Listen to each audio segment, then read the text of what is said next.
Chapter 1. The Illusion of Growth and the Trap of Survival. There is a quiet, desperate secret kept by countless brilliant, hard-working people all over the world. It is a secret guarded behind forced smiles at networking events, hidden beneath the polished veneer of expensive leased vehicles, and buried under the impressive revenue numbers boasted about in boardrooms. You might know this secret intimately.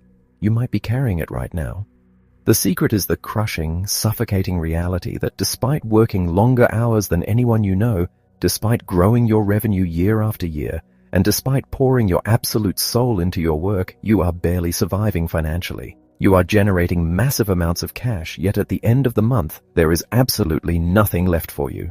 When we first set out to build something of our own, we are fueled by ambition and air. We bring something into existence that did not exist before, stitching together a vision with our unique talents and whatever meager resources we can scrape together. In those early days, the creation feels like a genuine miracle. You are the architect of your own destiny, and the thrill of that initial creation is intoxicating.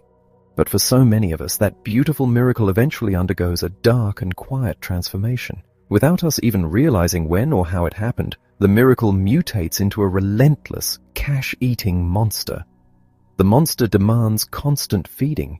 It eats your time, waking you up before dawn in a cold sweat and keeping you chained to your desk long after the rest of the world has gone to sleep. It consumes your bank accounts, devours your credit lines, and gobbles up your peace of mind. You find yourself trapped in a state of perpetual anxiety, wondering how you will cover the next payroll, how you will pay the looming tax bill, or how you will ever afford to take a single day off without the entire structure collapsing. And what is the universally accepted solution to this terrifying predicament? We are told to grow. We are told that the only way to tame the beast is to sell more, to land bigger clients, to expand our footprint, and to push our top-line revenue higher and higher. But constant growth without a foundation of financial health does not kill the monster. It only feeds it, making it larger, stronger, and far more dangerous. Imagine a passionate artisan who starts a custom furniture business in a small garage. In the beginning, the artisan builds beautiful handcrafted dining tables. The work is deeply fulfilling, the overhead is microscopic, and the artisan takes home a modest but healthy portion of every sale. Word spreads. Demand surges. To keep up, the artisan rents a massive commercial warehouse, purchases expensive industrial machinery, and hires a team of assistants. The monthly expenses skyrocket, creating a terrifying new baseline of required income just to keep the lights on. One month, the orders for high-end dining tables dip. The bank account balance plummets. Panic sets in. The artisan looks at the empty account and realizes payroll is due in 4 days. In a state of pure desperation, the artisan accepts a massive commercial contract to build cheap particle board kitchen cabinets for a sprawling apartment complex. It is soul-crushing work that betrays the artisan's original vision, but it promises a rapid influx of cash. Because the workshop is not optimized for cheap cabinets, the team works inefficiently, making costly mistakes and requiring brutal overtime. The artisan is now working 90-hour weeks, managing a stressed team, and dealing with furious clients. The large check finally arrives, producing a momentary high, but it is immediately swallowed whole by the overtime pay, the wasted materials, and the staggering warehouse rent. The bank account drops back to zero. The artisan is exhausted, miserable, and right back where they started, only now the stakes are higher and the monster is hungrier. This is the survival trap. It is a vicious, cyclical nightmare driven by our natural human tendency to manage our money based entirely on our immediate bank balance. When we log in and see a pile of cash, we experience a fleeting moment of joy, followed instantly by the urge to pay down the mounting stack of bills. When the balance inevitably drops to nothing, panic takes over. In this state of panic, we will do absolutely anything to generate fast cash, often sacrificing our long-term vision, compromising our values, and taking on toxic projects or clients just to survive another week. We confuse motion with progress. We believe that because we are frantically selling and moving money around, we are getting closer to our dreams. But in reality, we are just scrambling to survive the immediate crisis, inadvertently steering our lives further and further away from the freedom we originally sought. This trap is reinforced by the way we have all been taught to calculate our success. Since the dawn of modern commerce, the fundamental formula for business has been ingrained in our minds. Sales minus expenses equals profit. It sounds completely logical. You sell as much as humanly possible, you pay all the costs required to deliver those sales and run your operations, and whatever happens to be left over at the bottom of the page is your profit. The catastrophic flaw in this logic is that it completely ignores human behavior. It ignores the reality that if you give a human being a resource, they will consume it. If you have 10 days to complete a project, it will take you 10 days. If you have $10,000 in your operating account, you will find incredibly justifiable, seemingly essential reasons to spend exactly $10,000. When profit is treated as a leftover, as an afterthought at the very bottom of the equation, it turns out there is rarely anything left over at all. You are left waiting for scraps, starving while your business consumes the feast. To permanently break free from the check-to-check, panic-to-panic cycle, we do not need to fight our human nature. Trying to force yourself to fundamentally change your ingrained habits through sheer willpower is a recipe for temporary success and long-term failure. Instead, we must create a system that leverages our natural behaviors to guarantee our financial health. We must flip the formula. The new reality you must embrace is this: sales minus profit equals expenses. The math is exactly the same, but the psychological shift is profoundly life-altering. By taking your profit first, immediately removing it from the equation, you are forced to run your life and your business on whatever remains. You are no longer waiting for the leftovers. You are finally taking your rightful place at the head of the table.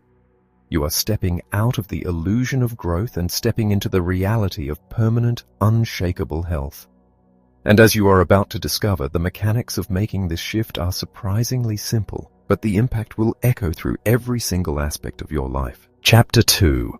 A new formula for financial health. The diet industry makes billions of dollars every year selling the promise of total transformation through the sheer force of willpower. They tell us that to change our bodies, we must fundamentally change who we are. We are instructed to suddenly become incredibly disciplined masters of self-denial, to stare down our deepest cravings and somehow emerge victorious day after day. But human beings are simply not wired for prolonged self-denial. If you place a massive, steaming platter of delicious food in front of a hungry person and tell them to only eat a tiny fraction of it, they might succeed for a day or two. But eventually, our deeply ingrained habits take over. Most of us were raised with the absolute rule that we must clean our plates. The behavioral science is painfully clear on this matter. If the resource is placed right in front of us, we will consume it entirely. The exact same psychological phenomenon dictates how we manage our money. When every single dollar your company earns drops into one massive central bank account, it acts as a giant dinner plate. You log into your banking portal, look at that large balance, and immediately feel a false sense of absolute abundance. Suddenly, upgrading the office software feels incredibly essential. Hiring that extra assistant seems completely justified. Taking a prospective client out for a lavish lunch makes perfect sense because, looking at that big balance, your mind tells you that you have the resources to consume, and so you clean the plate. You spend every available dollar on what feels like necessary operational costs, leaving absolutely nothing for your own financial security. You are operating on the flawed traditional accounting formula that tells you to sell everything you can, pay all your expenses, and merely hope there is something left over for profit.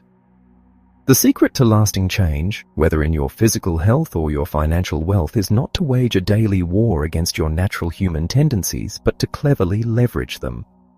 A renowned fitness expert once explained that the key to sustainable weight loss is not changing our ingrained desire to clear our plates, but simply changing the size of the plates themselves.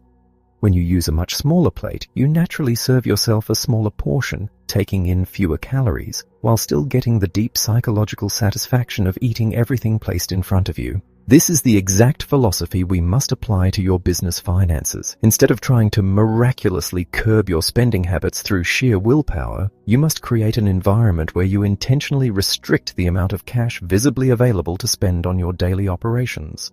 A permanent, healthy transformation requires 4 fundamental shifts in your behavior, beautifully mirroring the most successful nutritional strategies in the world. The first critical shift is to actually use those small plates.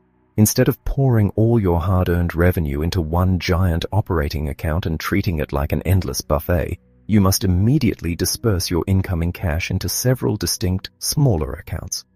Each of these accounts must have a very specific, predetermined objective. One plate is designated exclusively for your profit. One is for the pay you take home as the owner. One is to cover your inevitable tax obligations, and only the final, much smaller plate is left for your business operating expenses. By dividing the money the moment it arrives, you trick your mind into seeing a much smaller pool of available operating cash, which naturally forces you to become frugal, deeply innovative, and fiercely protective of your spending. The second behavioral shift is learning to serve the most nutritious elements sequentially.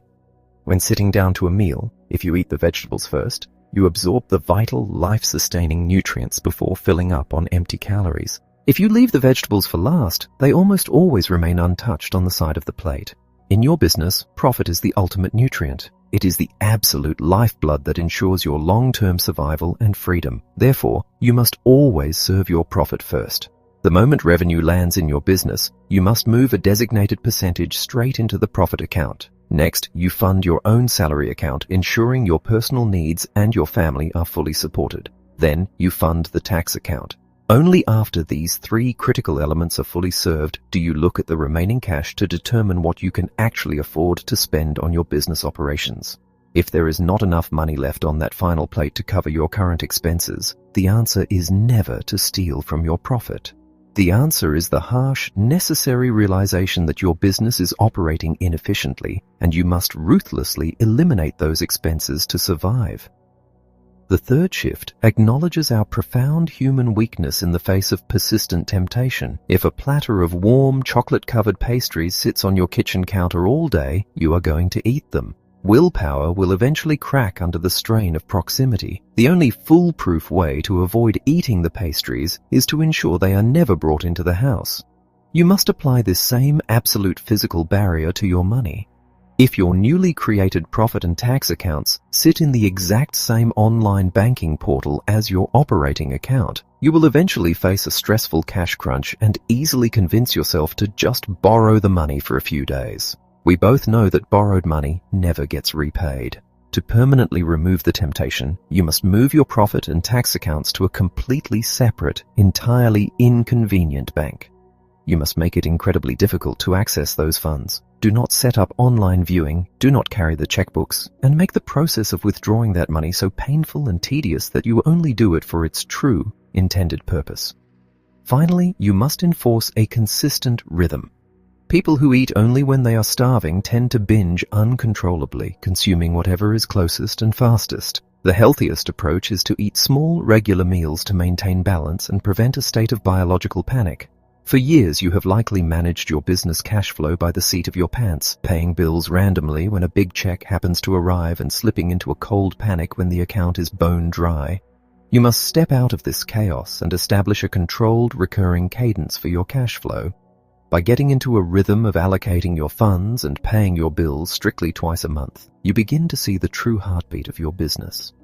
You will start to notice spending patterns, recognize exactly how and when cash accumulates, and begin making calm, strategic decisions rather than panicked, reactive ones. This is the new formula for your financial health. By securing your profit right off the top and running your daily operations strictly on the remaining cash, you fundamentally change the entire trajectory of your life. You are no longer hoping to miraculously find scraps at the end of the month. You are mathematically guaranteeing that your business serves you first. This simple act of restricting access to your own funds does not choke your business. It liberates it. It forces brilliant innovation, eliminates wasteful spending, and ensures that every single day you operate, you are building true, undeniable wealth. The mechanics of this shift are beautifully simple, but preparing to implement them requires immense courage, because the very next step requires looking in the mirror and accepting exactly where your financial health stands today. Chapter 3. Facing the Truth About Your Numbers. We have all been to that networking event. You know the one. It is held in a dimly lit hotel ballroom where everyone is wearing their sharpest suit and their most confident, unshakable smile. You shake hands with a fellow business owner, exchange pleasantries, and within 3 minutes they lean in and ask the inevitable question. It is the question that entirely defines modern entrepreneurial culture. How big is your business? They want to know your top-line revenue, your employee headcount, and your geographic reach. And if you are like most people, you feel a surge of pride as you list off those impressive vanity metrics. But what no one ever talks about in those hotel ballrooms is the terrifying reality waiting for them out in the parking lot. They walk out to a heavily leased luxury car, sit behind the wheel, and feel a crushing, suffocating weight in their chest because despite generating millions in revenue, they cannot afford their own mortgage this month. We are completely obsessed with size, but we are dangerously blind to health. It is time to replace the obsession with size with an absolute devotion to financial health. Imagine a world where the only question that matters is not how big your business is, but how healthy it is. To answer that question, you have to be willing to get completely financially naked. You have to strip away the vanity metrics, ignore the ego-driven top line, and look at the raw, unfiltered truth of your numbers. This requires an honest, sometimes painful assessment of where you currently stand. The very first step in this awakening is identifying your actual, real revenue. For many business owners, top-line revenue is a complete illusion. Let us say you run a custom home construction company. You proudly announce that you bring in $5 million a year. That sounds incredible to anyone listening.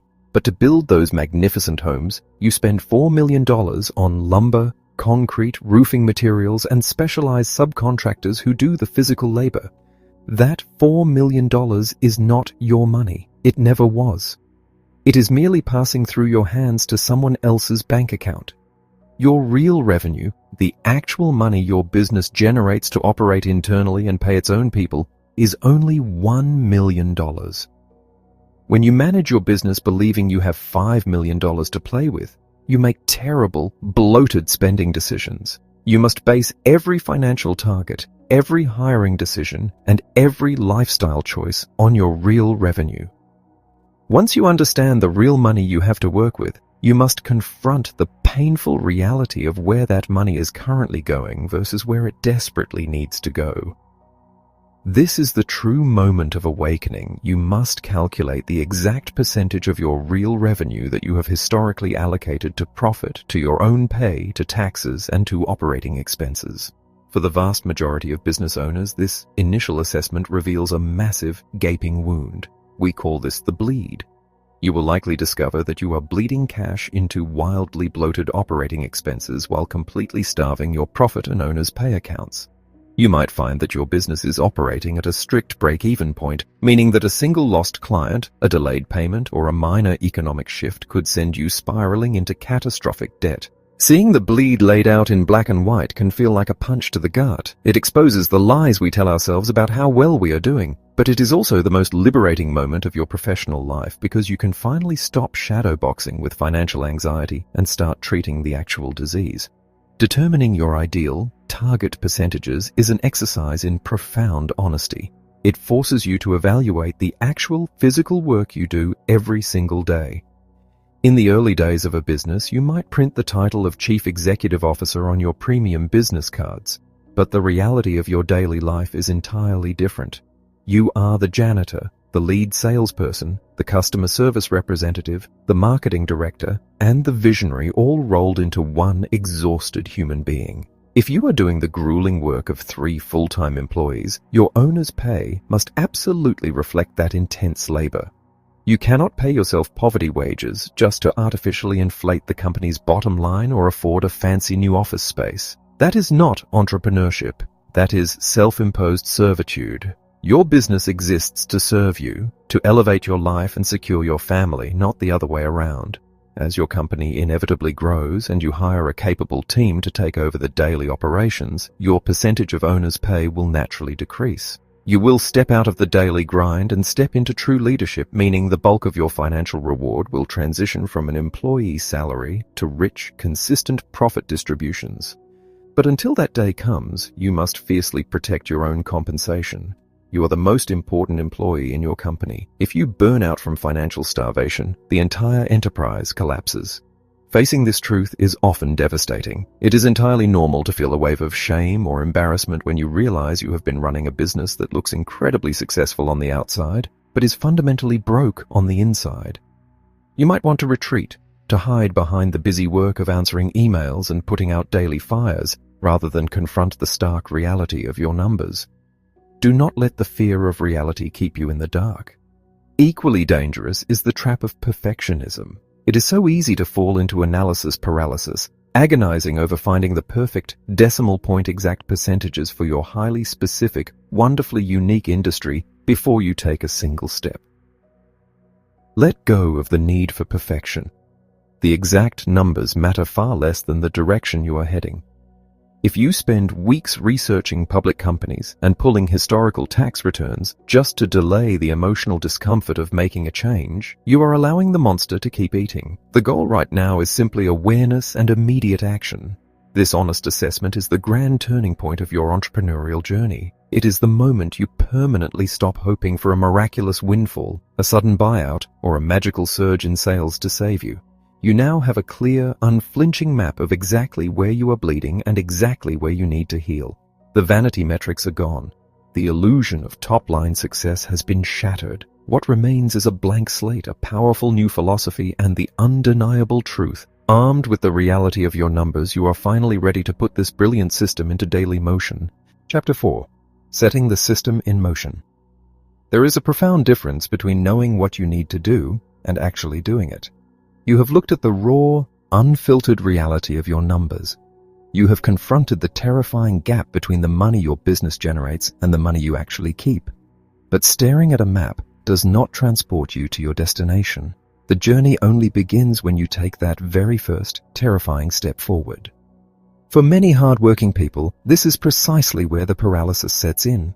You might look at your target allocation percentages and feel an overwhelming sense of impossibility. How could you possibly extract 15% for profit when you are currently struggling to cover the electricity bill? The answer is that you do not begin by lifting the heaviest weight in the entire gym. You begin by simply walking through the front door and picking up a weight you can actually lift. The first action you must take requires no math and no heavy lifting, but it does require absolute conviction. You must communicate this new financial philosophy to your accountant, your bookkeeper, and anyone else who touches the money in your organization. You are shifting from a traditional, reactive accounting method to a proactive, behavior-based cash management system. It is highly likely you will face resistance. Traditional financial professionals are trained to look at the numbers logically, assuming that if you just read a profit and loss statement, you will automatically change your spending habits. But logic does not dictate human behavior. Emotion and immediate temptation do. If your financial team tries to discourage you from establishing these physical boundaries, it simply means they do not understand the psychology of cash management. You need a team that supports this profound shift because starting today, the structure of your banking is going to radically change. You must immediately open the specific, smaller accounts at your primary bank and the inconvenient, temptation-free accounts at your secondary bank. To make the daily execution of this philosophy utterly frictionless, you should assign a nickname to each account in your banking portal, placing the specific target percentage directly in the name of the account. When you log in, you should not just see a random string of account numbers. You should clearly see your profit account, your tax account, your owner's pay account, and your operating expenses account, each displaying the exact fraction of every deposit it is designed to hold. But we are not going to shock your fragile business by aggressively forcing it to meet those ultimate target percentages on the very first day. We are going to start incredibly small, relying on the power of compounding habits. If you have historically operated with zero profit, you are going to set your initial profit allocation at a mere 1%. You will add just 1% to whatever you historically paid yourself, and 1% to whatever you historically reserved for taxes. These amounts are so infinitesimally small that your business operations will barely feel their absence. But the psychological victory is massive. Right now, on this very day, you will take whatever available cash is sitting in your operating account and physically transfer those tiny percentages into your new accounts. You are drawing a line in the sand. From this moment forward, your business will never again operate without generating a profit, even if that profit is only a few dollars at first. To compensate for that cash leaving your operating account, you must immediately slice away the fat. Because you just redirected a small percentage of your cash toward your own health, you must immediately cut your operating expenses by 10%.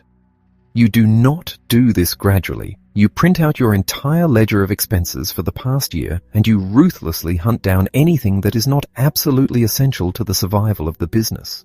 You cancel unused software subscriptions. You eliminate recurring memberships that provide no tangible value, and you pick up the phone to aggressively negotiate the fixed costs you cannot eliminate. This requires tearing the bandage off quickly, enduring a momentary sting to instantly stabilize the bleeding. With the account set up and the fat trimmed, you must completely revolutionize the way cash flows through your days.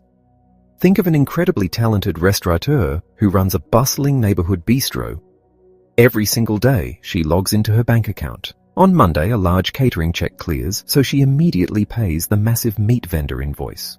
On Wednesday, the account looks dangerously low, so she holds on to the utility bills. On Friday, the weekend receipts hit the account, and she scrambles to issue payroll before the cash disappears again.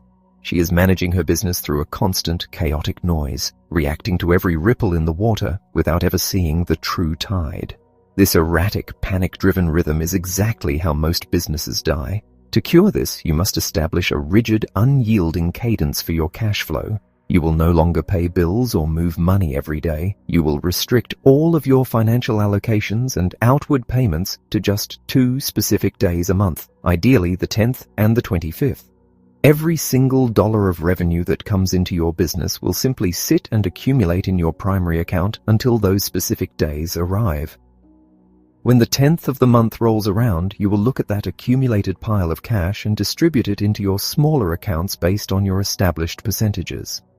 You will immediately transfer the profit and tax money to your hidden secondary bank. Then, and only then, you will look at the cash remaining in your operating account and use it to pay the bills that have accumulated over the past 2 weeks. This twice-a-month rhythm changes absolutely everything. It transforms a chaotic daily panic into a calm, predictable heartbeat. Because you are letting the cash pile up for 2 weeks, you can finally see exactly how much money your business truly generates. Because you are batching your bills, you can clearly see the total weight of your obligations. If you reach the 10th of the month, distribute your percentages, and realize there is not enough left in the operating account to cover the upcoming bills, your business is screaming a profound truth at you. You cannot afford your current operational structure.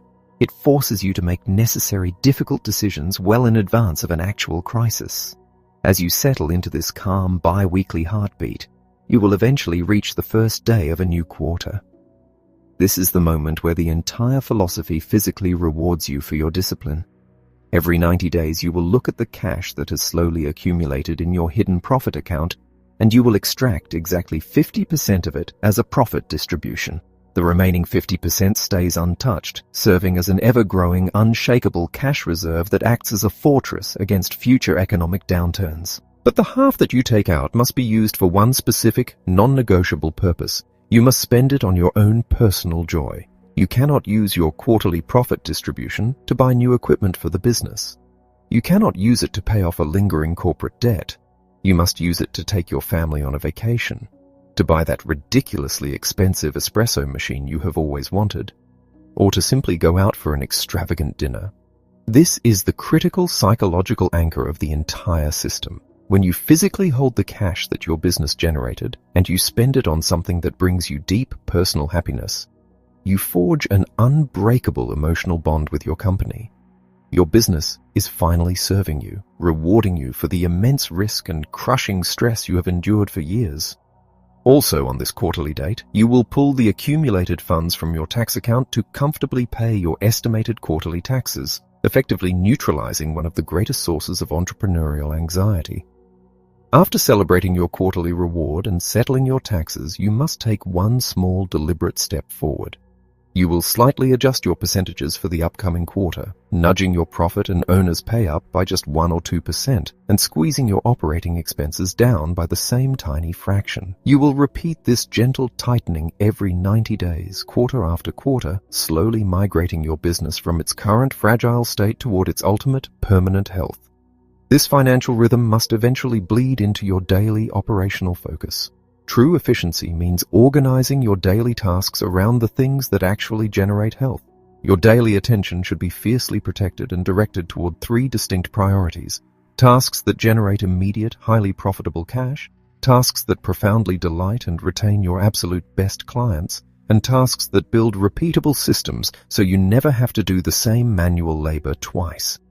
Everything else is just noise.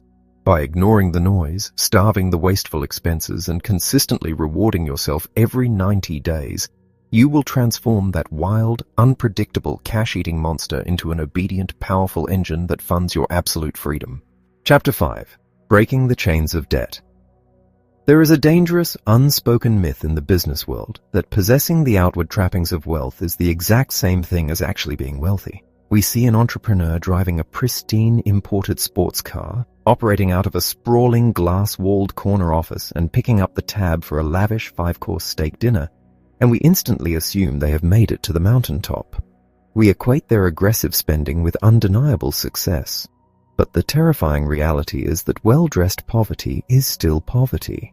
Slapping a tailored tuxedo on a ravenous, cash-eating monster and teaching it to dance does not change the fact that it is still a monster, and it is still eating everything in sight. All it takes is one slightly delayed invoice, one lost client, or one minor economic hiccup, and the entire polished facade comes crashing down. Consider the story of an incredibly charismatic marketing agency owner we will call Marcus. Marcus was the absolute picture of modern success. His agency boasted $1 million in annual revenue, his office was decorated with expensive modern art, and he frequently took his entire staff on luxury retreats. But Marcus was hiding a crippling secret. He had financed this entire illusion of grandeur through a massive revolving business line of credit. He treated this borrowed money as if it were actual revenue, blindly convinced that the next big contract would magically pay it all off. Then, the inevitable happened. The bank reviewed his financials, grew uncomfortable with his debt-to-income ratio, and executed a terrifying clause hidden deep in his contract. They called the line of credit.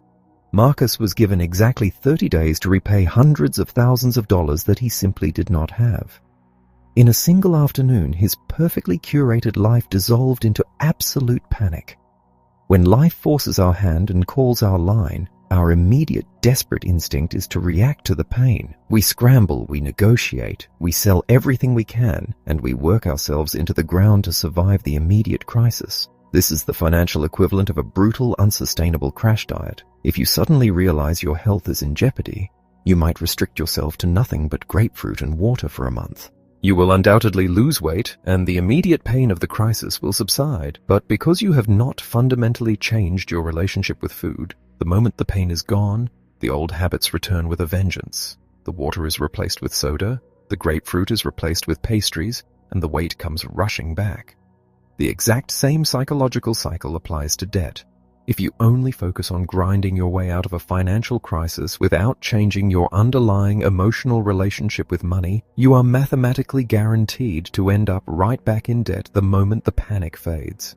To permanently break the chains of debt, you must undergo a profound psychological shift. You must reach a point where the immense, quiet joy of saving $1 completely eclipses the fleeting, loud thrill of spending it.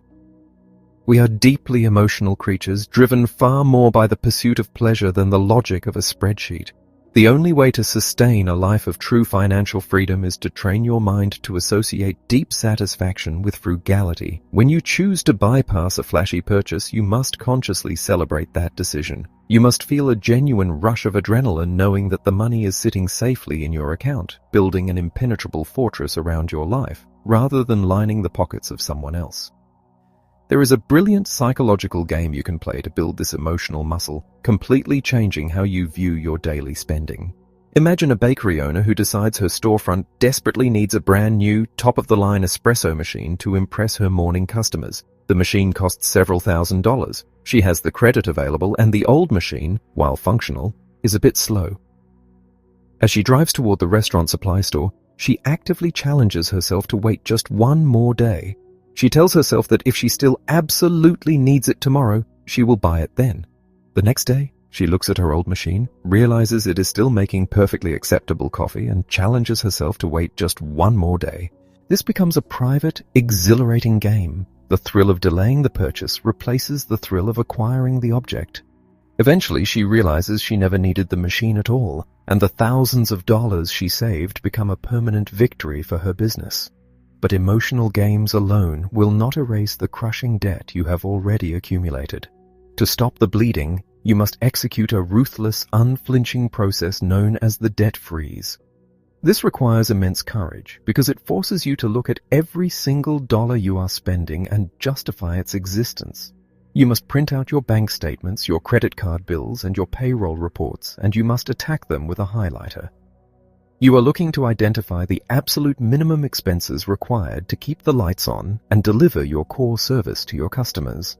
Everything else must be targeted for immediate elimination. You must contact your bank and halt all automatic withdrawals, forcing yourself to manually review and approve every single outgoing payment. You must even call your credit card companies, report your cards as compromised by your own bad habits, and demand new cards with new numbers so that sneaky, forgotten recurring subscriptions are instantly severed. This process will inevitably lead you to the most difficult, heart-wrenching decision any business owner ever has to make: evaluating your labor costs. In nearly every struggling business, the primary source of overwhelming debt is an oversized, bloated payroll.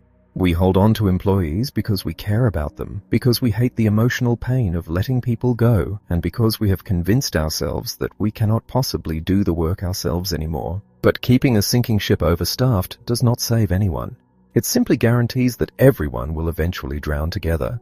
You must honestly assess which roles are absolutely vital for survival, and which roles are a luxury of past top-line thinking. Ripping this bandage off is excruciating, but it is the only way to immediately stabilize the company and ensure the survival of the remaining team. Once the freeze is in place and your expenses have been violently trimmed, you must direct all of your newfound cash flow toward the destruction of your past mistakes. Logic would dictate that you should organize your debts by their interest rates, painstakingly paying off the highest interest balances first. But remember, we are emotional beings, and logic alone does not sustain long-term behavioral change. To truly destroy your debt, you must build unstoppable, intoxicating emotional momentum. You must organize all of your debts from the smallest total balance to the largest total balance, completely ignoring the interest rates. You will pay the absolute minimum on every single account, except for the very smallest one at the top of the list. You will direct every spare ounce of your financial power toward crushing that tiny debt as violently and quickly as possible. When that first debt is entirely eradicated, the psychological victory is massive. You take the money you were throwing at that first debt, combine it with the minimum payment of the second smallest debt, and attack it with even greater force. This creates a snowball effect, building a relentless, aggressive momentum that turns you into a debt-destroying machine. The beauty of combining this aggressive debt destruction with the philosophy of paying yourself first is how you celebrate the victories. When the end of the quarter arrives and you take your hard-earned profit distribution out of your hidden account, you do not use all of it to pay down the past. You take 90% of that distribution and hurl it at your debt snowball, accelerating your freedom. But you must take the remaining 10% and use it to celebrate your life. You must host a tiny, joyous celebration, physically rewarding yourself for your discipline.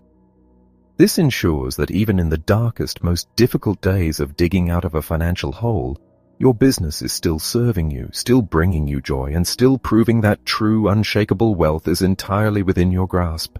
Chapter 6. Uncovering Hidden Riches. We all secretly harbor the fantasy of the ultimate rainmaker. When the pressure mounts and the bank account begins to look dangerously thin, we instinctively look toward the horizon, hoping for a magical surge in sales to wash away our financial anxiety. We convince ourselves that if we can just bring in one massive contract or hire that one legendary salesperson or launch a viral marketing campaign, all of our operational struggles will vanish. We believe that top-line revenue is the ultimate cure for every entrepreneurial disease. But relying solely on top-line sales without fixing the underlying machinery of your business is like frantically setting out buckets during a passing thunderstorm while completely ignoring the massive, limitless underground aquifer flowing quietly beneath your feet. True wealth is rarely found by staring at the sky and hoping for rain. It is discovered by digging deep into the soil of your own operations. If you want to achieve permanent, unshakable profitability, you must completely rewire your approach to growth. Pushing for massive sales before you have established ruthless internal efficiency is a guaranteed recipe for disaster. When you pour more clients and more revenue into a fundamentally broken, inefficient system, you do not generate more profit. You simply amplify the chaos. Your costs skyrocket, your team burns out, the quality of your work plummets, and you eventually find yourself working twice as hard for a profit margin that is steadily shrinking into oblivion. Furthermore, the open market is an incredibly unforgiving place. Whenever you discover a highly profitable service or product, you can guarantee that your competitors will eventually notice. They will flood the market, replicate your offerings, and aggressively undercut your pricing to steal your market share. What was once a brilliant cash cow quickly becomes a commoditized race to the bottom. If you are not constantly looking inward, obsessively seeking ways to do what you do better, faster, and cheaper, the market will eventually squeeze every last drop of profit out of your business. To tap into the hidden riches of your company, you must set an incredibly audacious goal. You must look at every single process in your business and ask yourself how you can achieve exactly twice the results with exactly half the effort. When you first hear this, your mind will immediately reject it as an absolute impossibility. We are conditioned to look for tiny incremental improvements. We ask ourselves how we can shave 5 minutes off a delivery route, or how we can negotiate a tiny fraction of a % off our raw materials. But small questions only ever yield small, insignificant answers.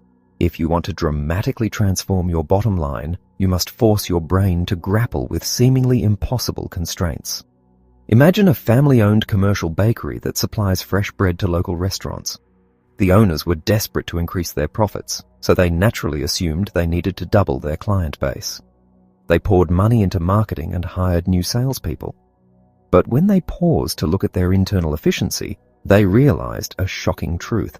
Their massive industrial ovens were being kept hot for 16 hours a day, but because of poor scheduling and disorganized dough preparation, the ovens were actually baking bread for only a fraction of that time. By completely redesigning their morning prep routine and batching their baking schedules, they were able to turn the ovens off 4 hours earlier every day. They dramatically reduced their massive energy bills, cut down on staff overtime, and actually increased their daily output without spending a single dime on new equipment or marketing. They doubled their effective capacity with half the wasted effort. That is where true profit hides. This profound focus on internal efficiency must also be applied directly to the human beings you serve. There is a universal principle of economics, often referred to as the 80-20 rule, which dictates that a very small fraction of your efforts generally produces the vast majority of your results. When you apply this principle to your client base, the reality is almost always deeply uncomfortable. If you take a hard, honest look at your ledger, you will likely discover that roughly 20% of your clients are generating 80% of your total revenue. But the truth is actually much darker than that. Not only is the bottom tier of your client base failing to generate meaningful revenue, they are actively draining the lifeblood out of your company. It takes just as much administrative effort, emotional energy, and operational bandwidth to service a tiny, low-paying client as it does to service a massive, highly profitable one. In fact, it often takes more. The clients who pay the least are notoriously the ones who demand the most. They are the ones who request endless revisions, call your office after hours with trivial emergencies, and perpetually complain about your pricing. Consider a boutique graphic design agency struggling to stay afloat. The owner is terrified to lose a single dollar of revenue, so she accepts every piece of work that comes through the door.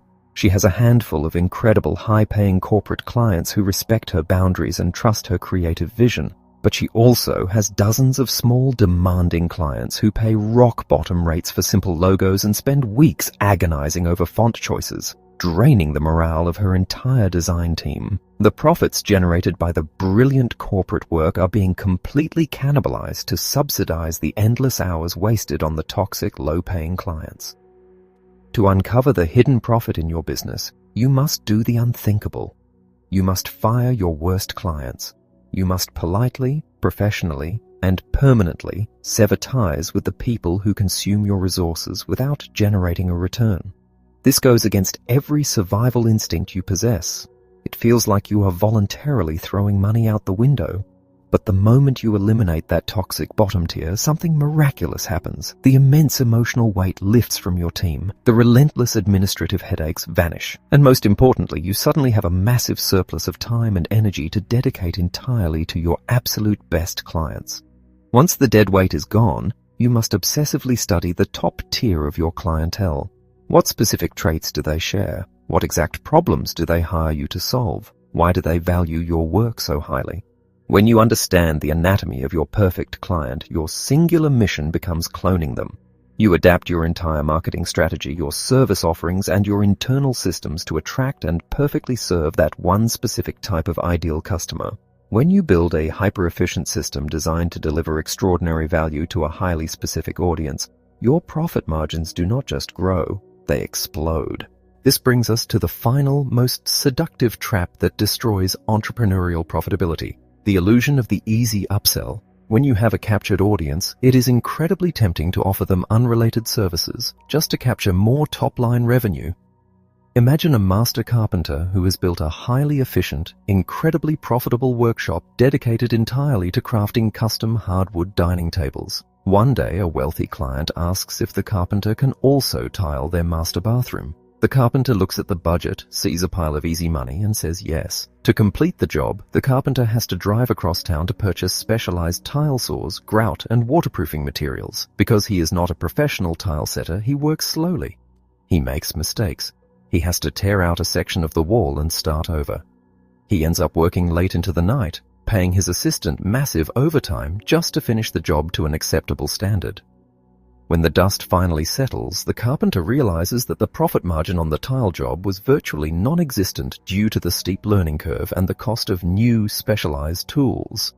But the real tragedy is that while he was struggling with the bathroom tile, his highly optimized, deeply profitable table-building workshop sat entirely empty and silent. He chased top-line revenue and completely destroyed his bottom-line efficiency. Every time you step outside of your core competency to chase a random dollar, you introduce friction and inefficiency into your business. You force your team to learn new processes on the fly. You purchase tools and materials that will sit unused for months. You dilute your expertise and you abandon the very systems that make your business profitable in the first place. True wealth requires the discipline to say no to the easy, inefficient dollar so you can say yes to the highly optimized, profoundly profitable work you were meant to do. The riches are already there, buried just beneath the surface of your daily operations. You just have to stop looking at the sky, pick up a shovel, and start digging. Chapter 7. The Power of Accountability. There is a very specific, incredibly dangerous moment that every single business owner eventually faces. It usually happens late at night in the quiet isolation of a dark office or at the kitchen table long after the rest of the house has gone to sleep. You are staring at a glowing computer screen, looking at an unexpected bill or a looming payroll deficit. The panic begins to rise in your chest.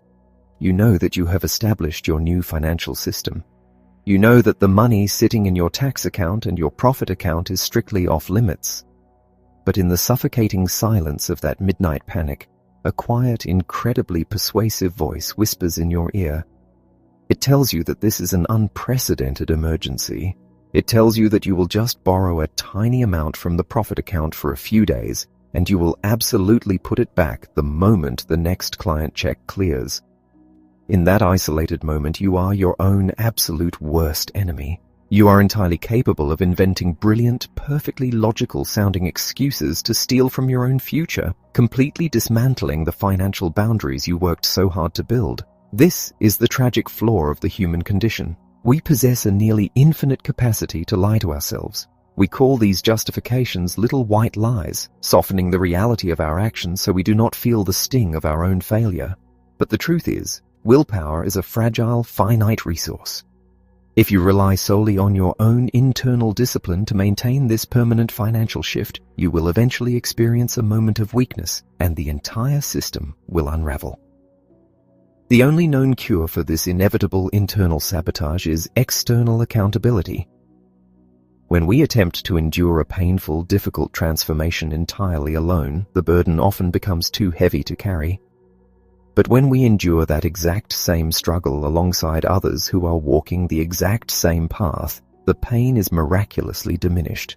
The act of enforcing a strict plan with a peer fundamentally alters your psychological landscape, shifting your motivation from internal willpower to external obligation, making it infinitely less likely that you will abandon your commitments. Imagine a small group of independent business owners who operate in the same city. For years, they each suffered in silence, dealing with the crushing weight of cash flow shortages and the deep, private shame of unprofitability. Eventually, they decide to form a quiet alliance. They agree to meet on the first Tuesday of every month in a corner booth at a local diner.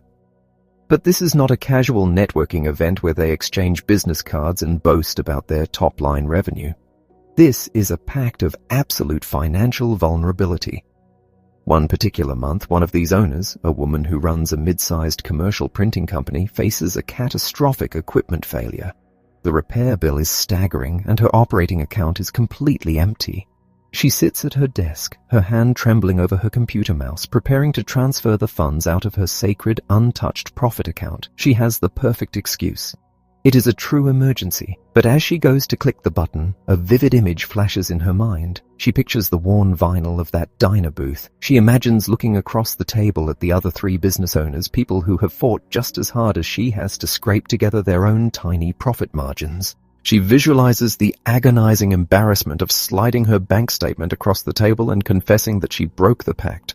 That specific, localized fear of disappointing her peers entirely overrides her immediate solitary panic.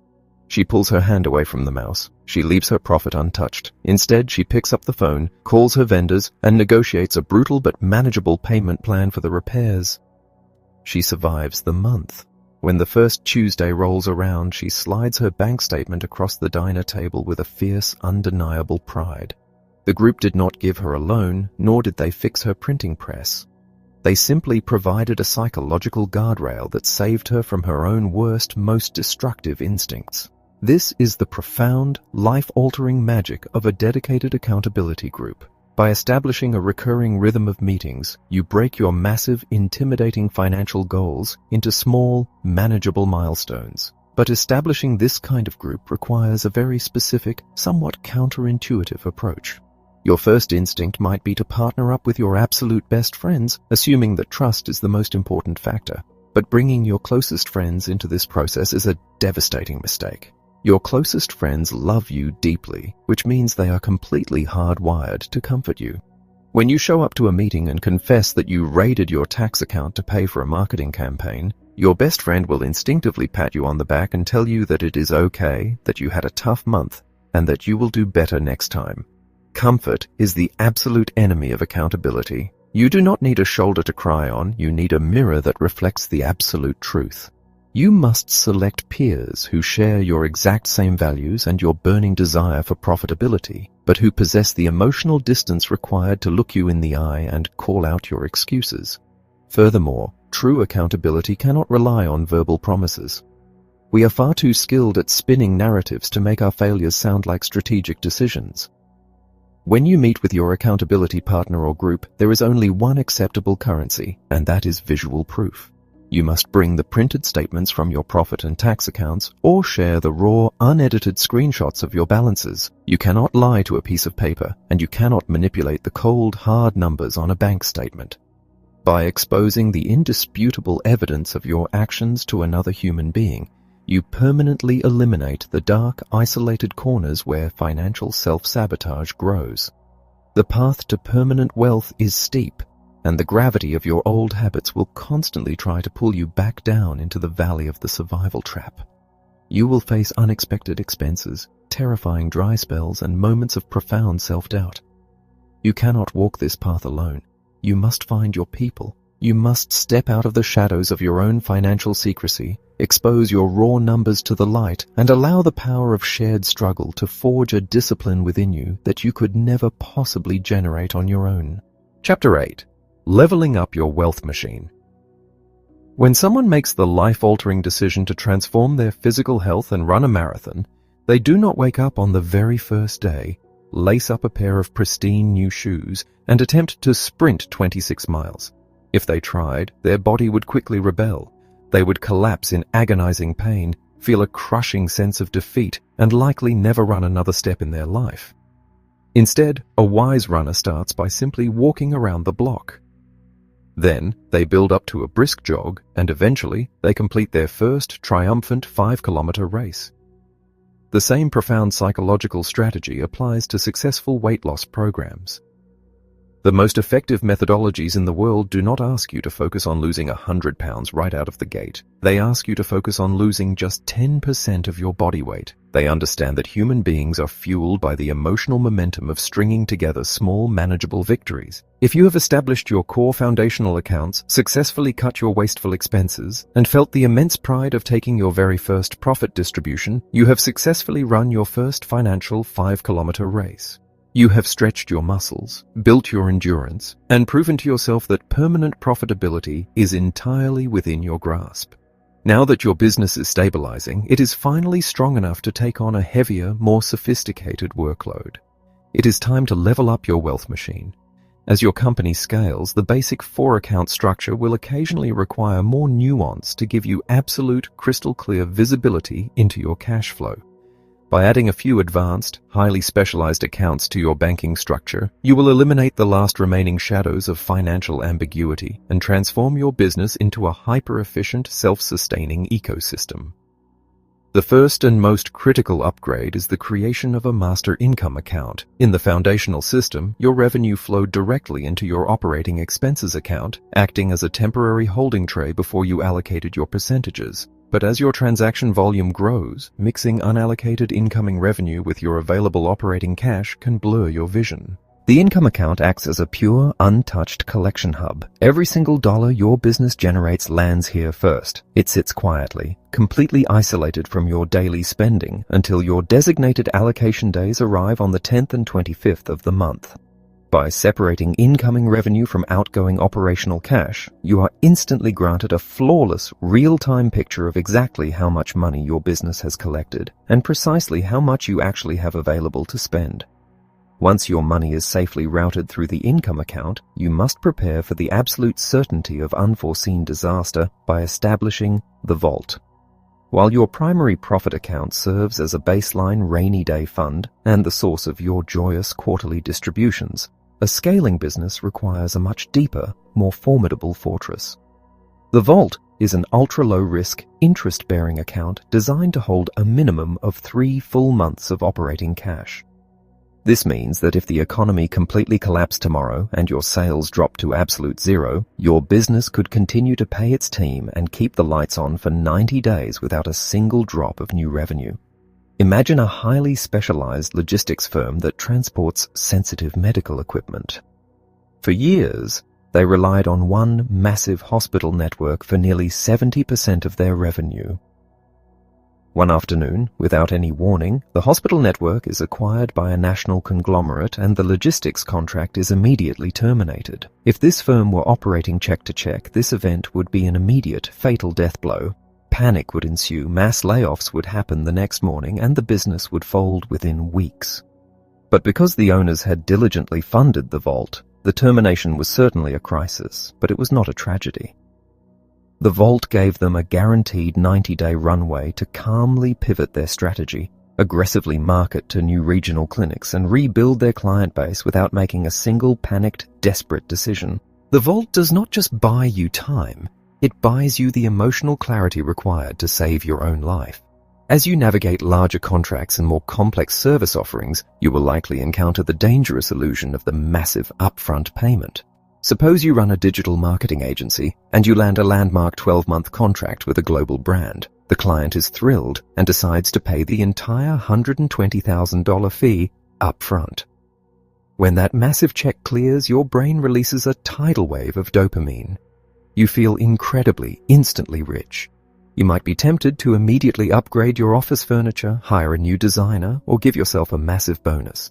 But that money is not yours yet. You have not earned it. You simply owe 12 months of strenuous, resource-heavy labor to a client who is already paid. To survive this incredibly common trap, you must utilize the drip account. When a massive long-term prepayment arrives, it goes straight into the drip account, completely quarantined from your daily operations. Then each month you slowly drip the actual earned portion, in this case $10,000, into your primary income account. This completely neutralizes the false sensation of sudden wealth and forces your business to pace its spending perfectly alongside the actual delivery of the work.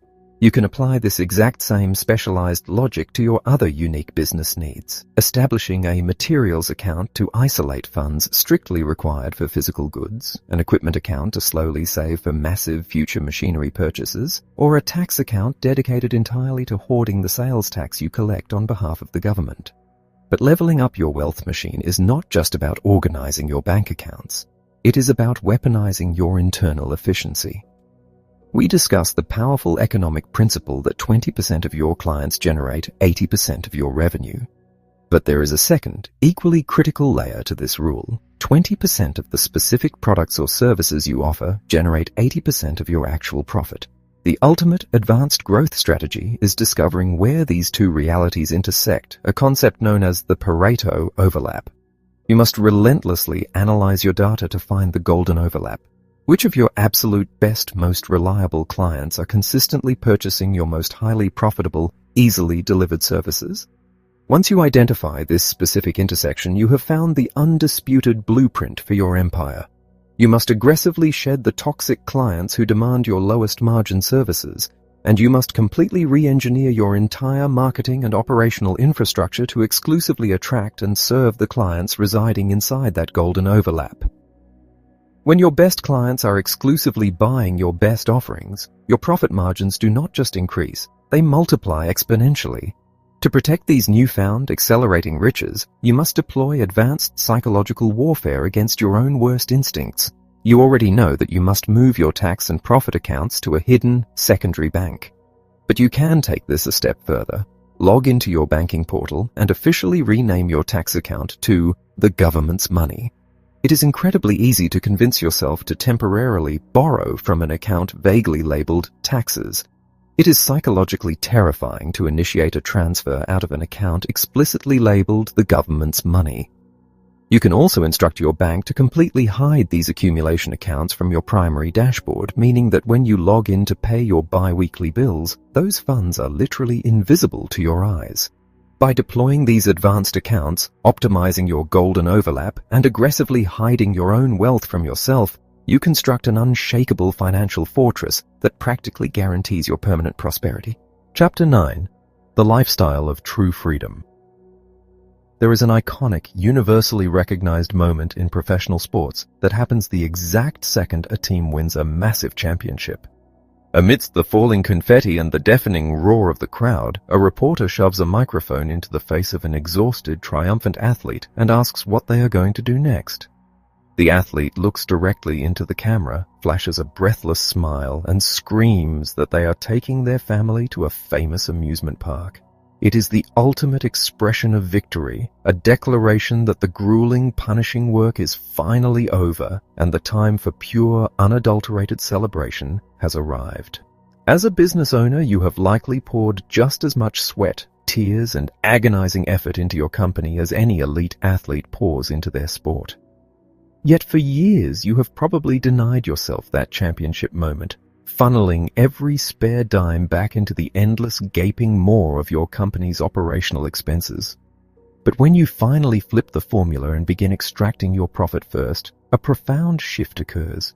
You suddenly possess the unencumbered cash to look at your family and announce that you are taking that ultimate, long-delayed dream vacation.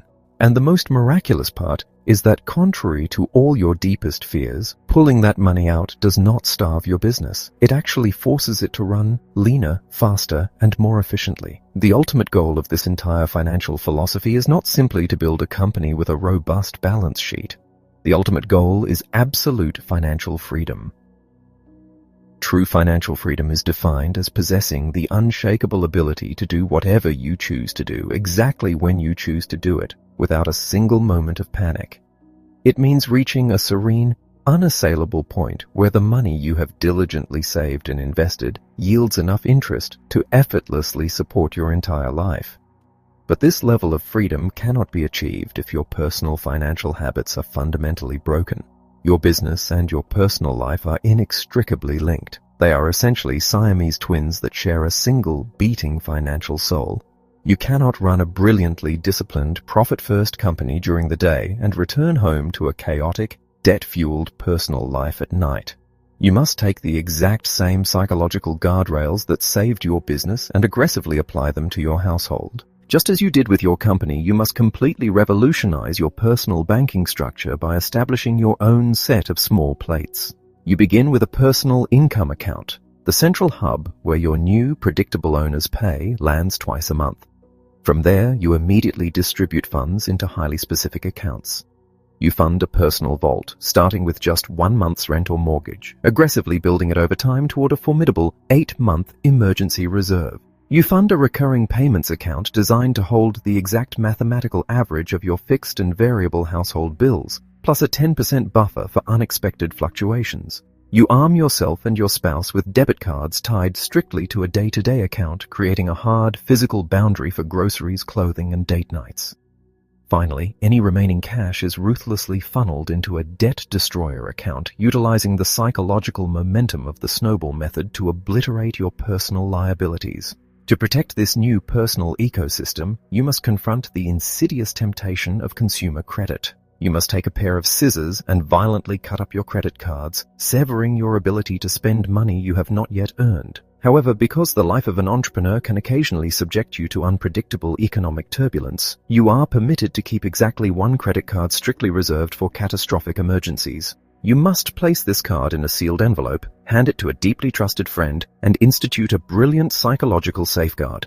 Every single quarter, as you diligently pay down your personal debt, you must call the credit card company and demand that they reduce your available credit limit by exactly half the amount of the debt you just eradicated. If you paid down $3,000, you force the bank to slash your available limit by $1,500. You repeat this process quarter after quarter until your credit limit is choked down to a modest $5,000, permanently removing your ability to accidentally plunge yourself back into a six-figure nightmare. As you construct these personal guardrails, you will inevitably collide with the terrifying illusion of social status. We are profoundly emotional creatures who suffer from an intense psychological phenomenon known as loss aversion. We are far more terrified of losing the things we already possess than we are motivated to acquire new things. When you realize that you can no longer afford the staggering lease payments on your luxury SUV or the exorbitant monthly dues at the country club, your instinct will be to cling to them desperately, terrified of what your neighbors might think. You will be tempted to slash your grocery budget to the bone just to keep a depreciating piece of metal parked in your driveway. You must find the courage to brutally rip off the bandage. You must sell the car, cancel the memberships, and realize a profoundly liberating truth. Absolutely no one cares about what you own. The vast majority of the world is far too consumed with their own anxieties to notice your car. The tiny fraction of people who do judge you are entirely toxic to your well-being, and the people who genuinely love you will rally fiercely around your courage to reclaim your life. When the end of the quarter arrives and your business rewards you with a beautiful surplus profit distribution, you must throw a joyous, unapologetic debt destruction party. You take 90% of that glorious distribution check, log into your banking portal, and hurl it like a grenade at your smallest remaining personal debt. You watch the balance instantly evaporate, and then you take the remaining 10% and go out to celebrate your discipline. You buy an incredible dinner, you crack open a beautiful bottle of wine, and you consciously associate the eradication of debt with a feeling of profound, intoxicating pleasure. Once your core consumer debts are entirely gone, you shift the ratio, throwing 45% of your quarterly profit at long-term debts like your mortgage, and dedicating a full 55% to pure, unadulterated lifestyle splurges. And when you are finally completely debt-free, 100% of that profit distribution becomes yours to experience the world exactly as you see fit. To ensure that your newly acquired wealth actually accumulates, you must fiercely protect yourself against Parkinson's law, the economic reality that human beings will automatically expand their lifestyle expenses to consume every single available dollar of a newly increased income. To combat this, you must institute a lifestyle lock. You make a solemn vow that for the next 5 years, no matter how wildly profitable your business becomes, you will not artificially inflate your standard of living. You will seek free alternatives, you will buy used goods, you will fiercely negotiate prices, and you will force yourself to list 10 alternative solutions before making any major purchase. If a 5-year freeze feels too restrictive, you must implement the wedge theory. Every single time your income increases, you take exactly half of the new surplus and aggressively shove it into your savings vault, ensuring that your wealth always outpaces your expanding desires. The ultimate triumph of this lifestyle is passing the exact same unshakable financial armor down to the next generation. We do our children a massive, crippling disservice when we simply hand them a free allowance, training them to expect unearned windfalls. Instead, you must establish a household economy where they physically earn their money through assigned responsibilities. You provide them with 5 distinct, labeled envelopes, requiring them to manually allocate their earnings before they spend a single dime. They must allocate a large percentage to a long-term dream, a small percentage to support household expenses so they understand the cost of living, a percentage dedicated entirely to charitable impact, a percentage locked away in an emergency vault, and a final envelope of mad money they can spend with absolute, guilt-free joy. Living a deeply frugal, financially disciplined life is not the same thing as living a cheap, miserable life. A cheap life is defined by cutting corners and obsessing over pennies while completely missing the joy of the present moment. A truly frugal, profit-first life is defined by the absolute glorious absence of financial panic. It is the realization that an evening spent sitting on a park bench with someone you love deeply, entirely unburdened by the crushing weight of debt, is infinitely more luxurious and priceless than sitting in a 5-star restaurant while quietly agonizing over how you are going to pay the bill. Chapter 10. Overcoming Pitfalls and Achieving Permanent Prosperity. For decades, the scientific and athletic communities were in absolute unanimous agreement regarding the physical limits of the human body in extreme altitudes. It was a universally accepted fact that climbing the world's highest peaks without supplemental oxygen would result in certain death. Doctors published extensive papers on it, and veteran climbers preached it as absolute gospel. The human brain, they confidently declared, simply could not survive the atmospheric pressure. Then 2 mountaineers decided to completely ignore the accepted consensus. They trained their bodies to utilize oxygen in a radically new way. They ignored the terrifying warnings of the establishment, and they successfully summited without tanks. The moment they stepped back down, the impossible was shattered. The limit was proven to be nothing more than a collective illusion. Within a few short years, dozens of other climbers replicated the feat. What was once considered an absolute, undeniable barrier of human limitation was erased entirely by a shift in perspective and a willingness to defy conventional wisdom. In the world of business, we are surrounded by our own set of universally accepted, deeply flawed illusions. We are told by seasoned experts that it takes massive amounts of money to make money. We are instructed that profit is a magical event that only occurs at the very end of a fiscal year, or perhaps when we finally sell the company to the highest bidder. We are conditioned to believe that running on empty, taking on massive debt, and sacrificing our personal financial security is just the noble, unavoidable price of entrepreneurship. But just like that atmospheric barrier, these rules are nothing but illusions. They are artificial limits that keep millions of brilliant, hardworking people trapped in a cycle of perpetual struggle. When you begin to implement this new philosophy of taking your reward first, you are actively defying the conventional wisdom of the entire business world. And because you are breaking the rules, you are going to encounter fierce resistance, both from the experts around you and from the deeply ingrained habits within your own mind. The very first wave of resistance will likely come from the professionals you pay to manage your numbers. When you explain that you are breaking your cash into multiple, highly specific accounts to physically constrain your spending, traditional financial advisors will often push back. They will tell you that it is an administrative nightmare. They will argue that you only need one single operating account and that you simply need to read your profit and loss statements more carefully to understand your cash flow. But logic does not govern human behavior in moments of panic or temptation.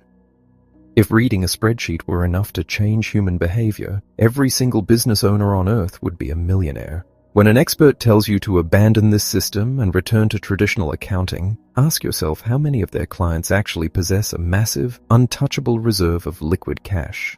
The answer is almost always a fraction of a percent. You must have the courage to trust the psychology of your own behavior over the traditional spreadsheets of the establishment. But the most dangerous resistance you will face will not come from your accountant. It will come from your own ambition. When you first experience the incredible rush of seeing cash accumulate in your hidden accounts, it is wildly intoxicating. You might feel a surge of invincible confidence and decide to aggressively accelerate the process. You might look at your target allocations and decide to jump straight to a 25% profit margin on your very first day. This is a catastrophic mistake. If your business has been starving for years, radically constricting its operational oxygen overnight will send it into a fatal shock. When payroll comes due and your operating account is violently overdrawn, you will be forced to reach into that hidden profit account and steal the money back just to survive. The moment you steal from your own profit, the psychological integrity of the entire system collapses. You have proven to yourself that the boundaries are not real. You must resist the urge to go too big, too fast. You build permanent endurance by increasing your allocations by tiny, almost imperceptible fractions, quarter after quarter, forcing your business to slowly adapt to its new, leaner environment. As your business adapts, you will be forced to make difficult decisions about where to trim the fat. And this is where another deadly pitfall awaits. In a desperate rush to reduce expenses, many business owners blindly cut the wrong costs.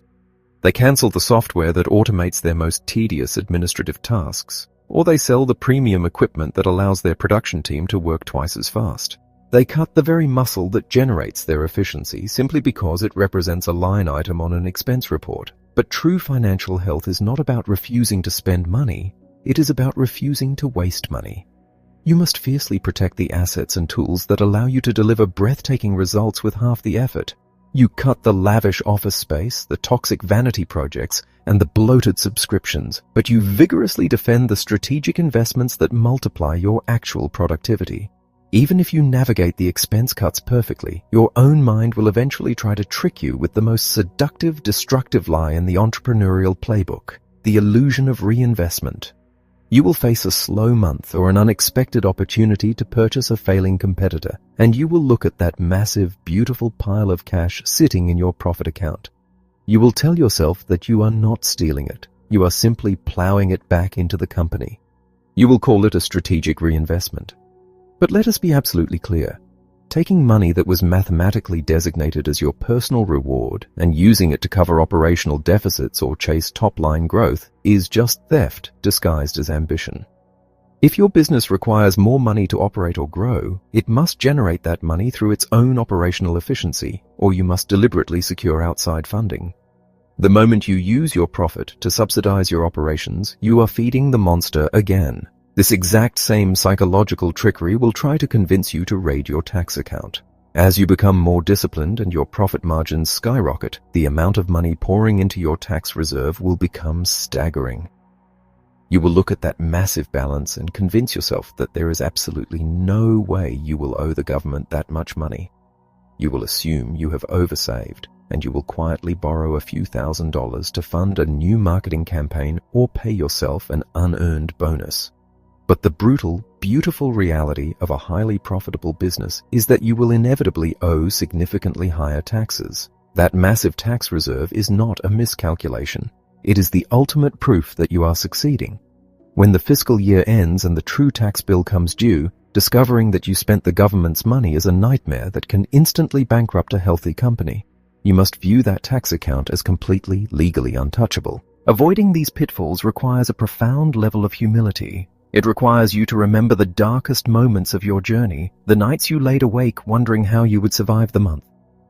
Think of a defining moment of profound financial desperation. Perhaps it was a quiet Tuesday evening when your most loyal, dedicated employee walked into your office, closed the door, and gently offered to skip their own paycheck for a few weeks just to help keep the company afloat. Imagine the crushing, suffocating weight of realizing that your inability to manage the company's finances had placed the livelihood of the people you care about most in absolute jeopardy. That kind of profound, heart-wrenching humility is the fire that must forge your new discipline.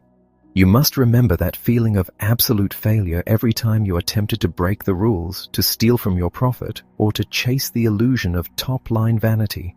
When you fiercely protect the boundaries, when you ignore the conventional wisdom and commit entirely to this unyielding rhythm, a miraculous transformation occurs. The suffocating anxiety that has defined your entire professional life begins to slowly evaporate. You wake up on a random Thursday morning and realize with a sudden, breathtaking clarity that you are no longer worried about money. You look at your business and it is no longer a wild, unpredictable beast threatening to consume your life. It has become a calm, powerful, impeccably trained workhorse, reliably and quietly generating the resources required to fund your absolute freedom. You will inevitably find yourself standing in your office, or perhaps sitting on your porch looking out at the world, and you will reflect on the grueling, terrifying journey that brought you to this exact moment. You will remember the panic, the sleepless nights, and the desperate hustle, and then you will realize that the struggle is permanently over. You have not just survived, you have conquered. You have built a fortress of wealth that protects your family, empowers your team, and allows you to experience the world entirely on your own terms. The limits you once believed were absolute have been shattered. The freedom you spent your entire life chasing is no longer a distant, impossible dream. It is the very reality you wake up to every single day. The system is in place. The rules are set. The rest of your life is waiting. Go.